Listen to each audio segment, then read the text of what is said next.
What's going on, everybody? Welcome into the Detroit Lions podcast. This is Bischoff and Brown.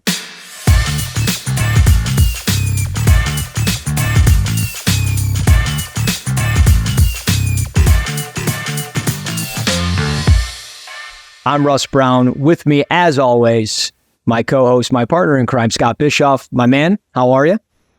I am doing great. How are you? I'm good. I'm good. It's Wednesday night, fresh off a Lions loss. I think we got some things bottled up here that we want to get off our chest. And then obviously we're going to talk a little bit about Atlanta. And I'm thinking we may want to keep some of these things to ourselves. Look, the first episode was a success. We had a lot of great responses, a lot of views. So we see the comments, we see people rating and reviewing and subscribing to the podcast. So please keep doing that over at Detroit Lions Podcast on YouTube. Also, really wherever you get your podcasts on any audio platform. But I think this is one we just have to speak our mind. And we are both football coaches, obviously not in the NFL or in college, but we understand coach speak and we understand philosophies and the mindset of a coach and getting caught up in certain moments. But I think that's where I want to start. And again, people understand we don't have a format to this show. Me and Scott, we just talk ball, and it's just always been that way. And it's just the way we roll. So I think that's where I want to start is just Dan Campbell, we kind of talked about a pre-show, aggressive, overly aggressive, and then gets really passive and just kind of sits on the fence of I'm going to take this game to overtime. I could win it with the touchdown. The play calling kind of got sketchy at the end there. The pace of play was sketchy at the end, but ultimately the Lions went 1 for 3 on fourth down. And I don't know which fourth down attempt you want to start with. But I guess we'll start with the big one, the end of the game, where they, the pace of play at the end. How were you feeling sitting there on the couch, wherever you were at watching the game, looking at that, 1:44 to go, 50-yard line, 3 timeouts? You had to, I felt okay, they're going to score a touchdown. We're going to win this thing. I did too. So with 1:44, you throw a 12-yard in break. So at this point, it's the in breaking stuff. Goff is he's great at that. So throws a 12-yard pass, and I'm thinking, okay, we're gonna have a timeout. We're gonna have minute 35, whatever it was, and they stroll up to the line of scrimmage, and I'm thinking, what are they doing? Then they run another play, and it's a 10-yard gain, and same thing, all right, let's get a timeout, because now you're down to I want to say they were down to maybe their 28 or 20, maybe it's an 11-yard game, whatever it was. You're down to the inside the 30 and it's still no timeout. And I'm thinking, I'm confused, and I still am. So it's one of those things where I don't want to crush them or anybody really, because I don't have any answers like that. But it's confusing. It's a confusing thing to do, to go for it in other ways, in other situations, and then just be so passive. And almost, I know it's intentional, all right, let's settle for overtime. But, I think when you throw the first completion, settling for overtime has to go out the window. Go win the game. And those were my thoughts. Is they're going to, like you just said, they're going to win this game, at the buzzer, and it's going to be one of those games that we look back and think, yeah, they were the better team. Injuries were just brutal, but still, a win's a win. Let's move on. But they just seem to settle.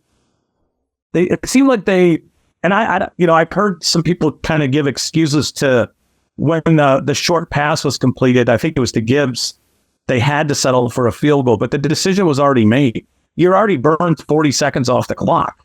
It was really confusing. Yeah, and I think, and people have been commenting and all this stuff, because I wrote an article about the gambles from Dan Campbell, how are, part of what cost him that game. I get it. Dan Campbell didn't throw a pick six. Dan Campbell's not David Montgomery and fumbling the football away. He's not Amon-Ra St. Brown and fumbling a football at the end of the half. I understand it, but he went for it on fourth down 2 other times prior to that drive, or prior to the drive before. The drive before is where they scored and made it a 3-point game. But it's one of those, like, you are aggressive all the time and you're going for it on fourth down. Second drive of the game, it's 3rd and 1. You're at like the 25 or the 30 or wherever you're at on Seattle's. You have a 3-yard loss. It's a long 4th and 4, and you come out there and go for it, and you could have taken potentially 3 points and gone up 10-7, and that 3 points would have made a difference at the end of the day. And it's one of those situations like, okay, you got aggressive there and it burnt you. You didn't get the points in a league where it's so hard to score. And then you look at this final drive and the pace of play is not there. And I think of like just coaching kids at the levels that we coach football and how they panic over little things. And I get it. These are NFL football players. They've been doing it forever and they're millionaires. But like, if it was me, I feel like I would have, in that situation, I would have been panicked as a quarterback, as a pass catcher, whatever, when I'm noticing, hey, we're not taking a timeout. I can't gather myself. I feel like I have to kind of hurry my route, hurry my process in catching a ball, throwing a ball, whatever. And that ultimately led to them having to settle for 3 because they didn't even use all their timeouts. And it's like, yeah, they left timeouts on the board. I'm not saying, on 3rd down or 2nd down or whatever, is just to chuck the ball into the end zone to try to score. Yeah, I think we're both on the same page, though. With a minute 44 after you complete the 12-yard gain, stop the clock. Mm-hmm. Right? Now, again, I don't have any of some of this stuff is bigger picture and stuff that I am unaware of. Tempo. Sometimes when you get into tempo, like you stay in tempo and it's a good thing. Stopping the clock is potentially, it might hurt you. Yeah. But then hurry up. Like, don't just stand around and let 20 seconds roll off the clock just because you settle for, that's to the point. They settled for a field goal when they had, you got the ball at midfield with a minute 44. There's plenty of time to score a touchdown. And they really did, it just didn't seem like they wanted to, which to me is super frustrating. And Campbell's done this in the past where I think he's learned from the way he's coached. Mm-hmm. I think this is one of those games where he's gonna learn from making a decision about a drive before the drive starts. Like, hey, it's cool if we settle for a field goal, so that's the goal. Well, right. Not anymore, because you've got 2 big chunk plays, and there's like there could have been like a minute and 20 on the clock with one more timeout from the Seattle 28, I think it was. Yep. You could have had a minute and 20 or so in that range. Yeah. And you're close. You can still clock it. There's so many options that you can do. And I don't mean to cut you off, but like in addition to it, it's like you have one of the best play callers in football. It's recognized in the media, across the league, from your staff, from your players. That would have gave him an extra 30 seconds to a minute to gather his thoughts and maybe find the best play call to get them into the end zone. Maybe not right then and there, but in a play or two. But it also, like, if you didn't want to take the timeout, pick up the tempo and prevent Seattle from getting some of those rookies or inexperienced players in those moments, like Kobe Bryant and Devin Witherspoon and those types of players. Make sure that they're on the field. And by just going slow, they were able to sub guys in and out, get fresh pass rushers. I mean, they're known for their pass rushers. That's who they are. They've got Darrell Taylor. They've got Boye Mafe. You're a guy. They've got all kinds of guys that they can bring and package in, and you let them do that. And I think that's what causes things like incompletions and it just was such a poor, mismanaged game, I thought, from Dan Campbell with 4th downs and then that last drive. And I get it. He's not the one out there making the plays, but he's out there calling the plays and getting guys in position to make those plays. Yeah. And some of that, I don't know who. It's not that we're pointing fingers. It's just we're just asking questions, kind of people, right? Like, and truthfully, like, these are questions I would ask. Like, why on defense? Why are you running contain so much? I understand if it's Kansas City because you don't want Mahomes leaving the pocket. I totally get it. And Geno Smith is a good quarterback. He is, and they have weapons. So it's, we're not I'm not saying that this is easy stuff because Seattle's a good football team. They're a really good football team. And that offense is kind of loaded. But the game plan itself, we talked openly last week about how we expected the Lions to pressure the shit out of Geno Smith. Like we did. And no sacks, nothing. Like it just seemed like, again, like they were more interested in other parts of the game than they were pressure. You know, like we talked about James Houston running with the wheel route down the sideline. Confusing. That's not a place where I would think that it would be smart to play him. Now listen, everybody. Aaron Glenn knows what he's doing. So I'm not, I'm not saying that Scott Bischoff, nobody gives a shit, but it's confusing. The Aaron Glenn down the James Houston running with Noah Fant in a wheel route down the sideline it's not the best use of what he does well. Mm-hmm. Dropping Charles Harris off the line of scrimmage that like they did multiple times to me is just that's not at all what he does well. And it's a little bit like, why? I would ask questions about that because that's also something that I find a little bit confusing. Like you're generating no pressure at all. And on top of that, we're pulling people away. Like James Houston is a really good pass rusher. He should be rushing the passer, not running with a pretty elite athlete as a tight end. I just don't think he should. No, I agree. For another time, but like it's confusing. They got to figure it out. It is confusing, and it's one of those, and I get it, you had some injuries. Kirby Joseph got banged up. Gardner Johnson, as we know, is done for the year, probably with the torn pectoral, which is unfortunate because he's such a damn good tackler. Like, they're going to miss that on the back end of that secondary unless Brian Branch really shows out or somebody can really step up like Tracy Walker, which maybe I'm rooting for Tracy, but yeah, I just, to me, it kind of felt like there's maybe a reason why he hasn't been on the field as much this year so far, because Gardner Johnson was just better. But again, I digress. But I and I get it. Like, I'm with you. Nobody really gives a shit about what we say. But at the same time, it's like Aaron Glenn does deserve to be kind of ridiculed and finger pointed at because he's been here for a while now. And the results have really been the same.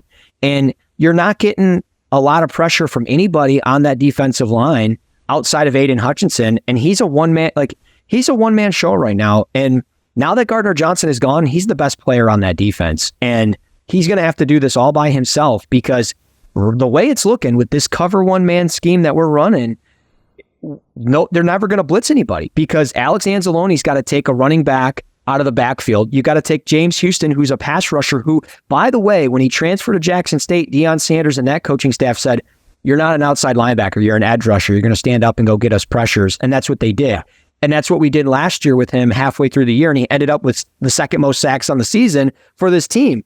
And now you're lining him up over a 4-5 tight end in Noah Fant. Like, to me, it's just mind blowing. And I don't know what the answer is outside of that. I would run more zone coverage, and I would be showing my inside linebackers to maybe sugar the A gaps, and they would back out and have kind of mid hook drops. I'd be looking at more flat coverage with outside backers and kind of having that, a cover 3, a cover 4, something like that. You have the versatility within your secondary to run a little bit more cover 3 and cover 4, not so much man-to-man stuff. So maybe I'm helping paint. It's possible. Anything is possible. But last year, the same stuff happened. Like at the beginning of the year, they weren't generating pressure. Right. And then all of a sudden, boom, they had like a 2-month stretch where they got lots of pressure. And it's like, here we are again, no pressure. Yeah. So what did we do last year to change it all around? And I know that last year there was some stuff with Aubrey Pleasant and, them kind of simplifying their scheme. Mm-hmm. Because of personnel. If Tracy Walker gets hurt, you kind of have to limit what you do on the back end and blitz a little more. Now, I don't have numbers to back any of this stuff up. That's why, maybe I am delusional, but you're right. Post-game stuff, and they did get productive, pressuring their quarterback. Mm-hmm. But right now, they're just choosing not to do that. Why? I don't know. again, like you mentioned, week one, I could understand it. Against Patrick Mahomes, you have to play a little bit more conservative approach on defense. You have to rush 3 or 4 and drop 7 or 8 guys back. But a week ago, I watched the Rams bring 3 defensive linemen consistently, and I get it. One is Aaron Donald, one of the best interior defensive linemen of all time, but they're rushing 3 guys, and then they would blitz maybe 1 or 2 guys off the edge, and it made life hell for Geno Smith, specifically in that second half. And I would like to assume that the Lions would have watched that tape and took something out of it, but we came out with the same stuff that we've seen, like we mentioned, from the start of last year, and then it got better as the year went on, and it's just like, I don't know if we go to like the basics of football to start the year and then start branching out and start doing different things, but like you took Jack Campbell 18th. I don't know how many snaps he played. I think he might have played 18 to 20 snaps this past weekend. I'm sorry, that's not enough for a first-round linebacker, especially when you're not getting pressure. So maybe you take a DB off and you put him in the middle and you start blitzing him, because Benito Jones, no offense, he's not getting it done as an interior pass rusher. Maybe Isaiah Buggs can get it done. I don't know, but it's discouraging. Martin too. I mean, he's a big body. I don't expect him to generate much in terms of pass rush productivity, but I can promise he will eat space and possibly command more than one blocker, which will create run-throughs kind of stuff. Yep. Let's talk about something positive. What? Well, the only perception. I know. Well, the only positive is on the offensive side, right? I mean, the offense is clicking. The offense can score. We've seen it. 21 points a week ago, 31 points this past weekend. Jared Goff, 393 pass attempts without an interception until obviously one that was costly, no doubt about it. But he played phenomenal this past weekend. I mean, at the first half, he was ridiculous. Right. Yeah, so efficient, and his chemistry with Amon-Ra St. Brown is so good, and so early with Sam Laporta right now, it's so good. But we've got injuries. St. Brown is banged up. Montgomery is banged up. Taylor Decker is banged up. Vaitai is banged up. Frank Ragnall's got basically no toes on his feet, so he's banged up all the time. Yeah, it's ugly. Kirby Joseph is hurt. Obviously, C.J. Gardner-Johnson, but like up front, Vaitai, Decker, Ragnall's got just a rest day. So I don't think that's really a thing at this point in time. But I don't know what they're going to do with Vaitai. Obviously, I shouldn't say that. I know what they're going to do with Vaitai. Graham Glasgow's going to start at right guard for them. Mm-hmm. And it's a nice signing that they can go there with him. So I expect them to be okay up front. But Goff's, you mentioned that the chemistry with Amon-Ra, but also with Reynolds too. Yeah, like they're vibing, and Laporta looks like he looks like he's just dangerous with the ball in his hands and difficult to get to the ground, it's nice to see. I mean, I think he has 10 catches for 100 yards, something like that, through 2 games. That's pretty productive for a tight end in year 1. So yeah, I'm with you. The offense looks explosive. The Montgomery injury sucks. Yeah. He was going to be, and it'll be really interesting now to see how they pivot from that and what they do with Gibbs and how they approach what they want to do running the ball with Bam Knight, Craig Reynolds, and then the Gibbs sort of, I don't know what you're expecting, but I'm thinking 6 to 10 carries and 5 to 7 catches kind of a week kind of thing, which I know I can feel. I can feel the eye rolling in the I can feel it, the rage. Yeah, you took a guy at 12. We got to get 12 touches to, but he's not right now. He's not. They just don't trust him in 2 ways to me, in pass pro, and they want to. I think they're trying to reduce the amount of contact that he takes. Running in between the tackles, but you may just have to, and just like unleash him. I kind of hope so, because I think he could do really good things. But we'll see. We'll see what happens going forward. But on offense, they look really good. They're a really good offense. They really are. We should still be. We were really positive last week. We should still be positive. Yeah, this loss sucks, and we both talked about being disappointed if they lost. It's a disappointing loss. 100%. And again, I think just what makes it worse is like you can take a loss. We're Lions fans. We've been down this road, but I think what makes it worse is just the injuries. And it's like, okay, where do we turn to now? You know, our bench is deep, but it's not that deep. And it's like, okay, a couple more injuries, we're going to go on a losing streak here. So we'll see. I mean, they're well coached. It's just how they are. And Dan Campbell can get these guys going. And maybe a guy like Bam Knight's going to want to prove himself. And maybe it's kind of a blessing in disguise that he gets an opportunity to come up and get some touches. And I would expect a lot of zone runs with him. I mean, he's really good at outside zone, just from watching him with the Jets. So maybe we'll see some of that stuff where he can kind of read and stretch those runs and then make that break inside or bounce it outside, whatever he wants to do. But I'm with you on Gibbs. I mean, I would be surprised if he suddenly became a 20 to 25 touch player now that Montgomery's out. I doubt it. I don't think that's a great idea. I don't think so either. And I think I'm with you. He takes on contact very well. He breaks a lot of tackles. He makes guys miss, but that's going to catch up with a smaller type of back. And he is a smaller type of back. He's strong and very, very quick, but it's going to catch up with a guy like that. So, I mean, I don't know. We'll see how it goes. My biggest concern is St. Brown. Like, if he goes down, I'm worried because his ability in the short areas of the field is very good. And I like Sam Laporta, but I don't want to rely on just a rookie tight end. No, I mean, Amon-Ra's got the turf toe, and I just said it's going to linger. I hope I'm wrong, but those kind of, I mean, it's your foot, you know, it's a toe. It's a big deal. Especially at receiver. Yeah, kind of. Yeah. You know, so that's a potentially I mean, it's one to watch, right? And he seemed to kind of get through it and play through it, but it's definitely something that could limit some things for them. But Goff is playing so well right now. And when the trade happens, I'm not going to say I was not a Goff guy, but because I viewed him as still having some. Probably a little late in this to get into this, but I'll just be super brief. Because he was with McVay, and McVay really didn't allow him to really learn. You remember what he used to call plays for him and all that stuff. Yeah. They would turn out. So I don't know that Goff coming here was a fully developed quarterback. And obviously, the Lions have gotten him, to grow as a player, and he is what he is now because they forced him to take on some things. And I think he's playing at a level that's high enough that he should be able to carry them.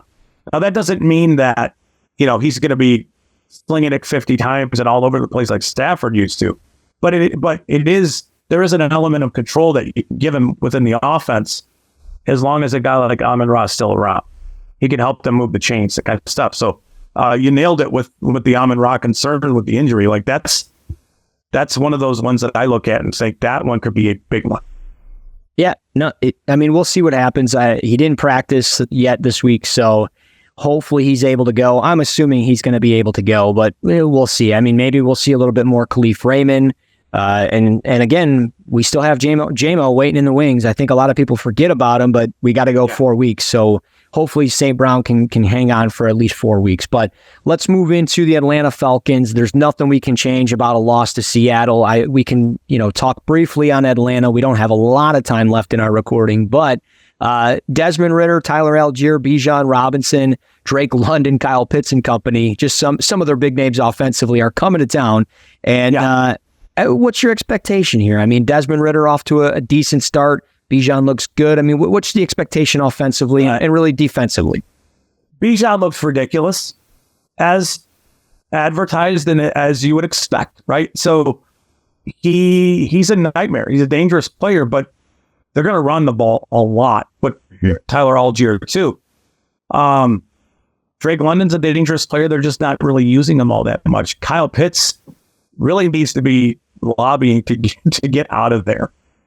There's so many times that we're on film, he's just like, hey, I'm open, so I'd be, their offense is a little more dangerous than I think people are giving them credit for, but they're also held back a little bit by Ridder. And defensively, they have Grady Jarrett, they have Javon Hargrave, they have Calais Campbell, they have Abiketi.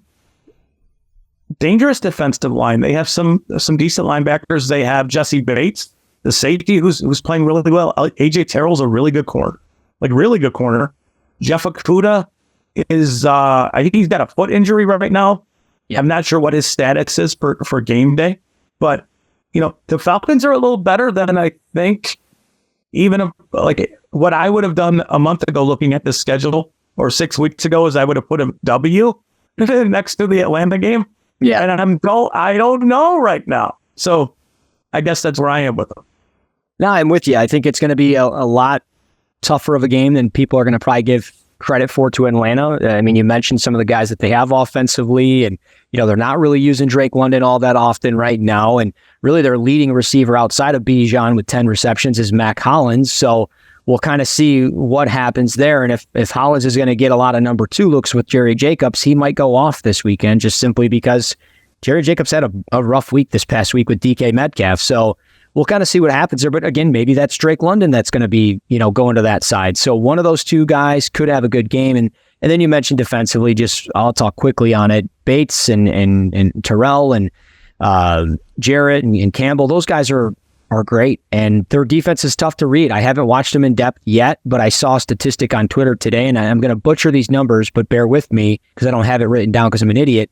But it's like week 1, they blitzed like 17 or 18% of the time. And this past weekend against Green Bay, it was like 47% of the time. And I guess they're a really tough defense to figure out. They're very unpredictable. They send pressure, whether it's from Bud Dupree or Lorenzo Carter or Ebiketie. They bring a bunch of dudes, and then they just have really good coverage. And you have a guy like Jesse Bates. They also have Richie Grant, who came out of Central Florida, who a lot of people liked when he came out a few years back. So they've got some dudes, and it's going to be tough. But again, I think it's going to be one of those games that it's 3 or 4 points. Whoever, doesn't turn the ball over probably wins this game. And I'm just curious, does Dan Campbell go for it on 4th down as much in this one, or does he start taking some points? We'll kind of see, but I have to think Detroit pulls out on this one. They have to. They cannot go to Green Bay 1-2. I would hope so. We were very confident. Really confident last week. So I'm not going to try to change the vibes up because I'm one of those dudes. Like if I do something good at all and I'm wearing a shirt, a certain kind of a shirt, that shirt is being worn again. So I am not going to make a prediction because I feel like my confidence was a problem for the Lions last week. So I'm not. What I'm saying is ridiculous, but I don't care. We're good. No, look, you're not getting a prediction out of me this week. I'm on a wait and see approach. Too many injuries. Let's make sure the coach has got his head on right. Let's make sure players got their head on right after a tough loss, but we'll see what happens. Fingers crossed they pull it out. But you got anything else for me, or are we all set here on the Detroit Lions podcast? We're good. Right. Maybe we need to go a little longer on these in the future, or maybe even do 2.